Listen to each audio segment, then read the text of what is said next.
Duwa naman ka mag-Iloy dakop sa isa ka bypass operation sang City Drug Enforcement Unit sang BCPO. 18 anyos nga bata, wala kuno kahilabtanan sa operasyon sang iya Iloy.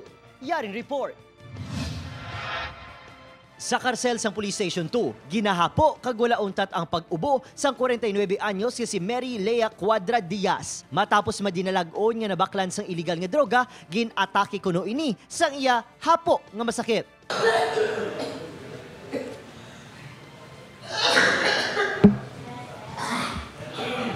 Luwa sa hapo, ang gapasakit sa iya buot, ang pagkadalahig sang iya di bata. Anong gano'n sa bata mo?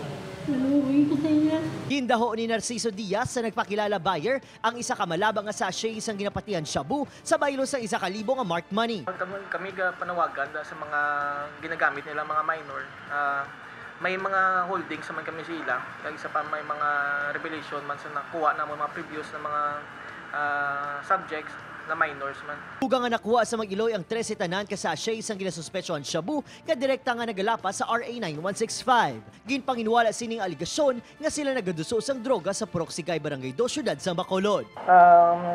Intensify Japon namon nga campaign against illegal drugs kag all forms ng criminality diri sa amon na police station. Kinakampanya man sa kapulisan sa maginikanan nga hindi pagdalahigo ng ilang makabataan sa iligal nga operasyon agud masiguro ang ilang mas masanag nga futuro.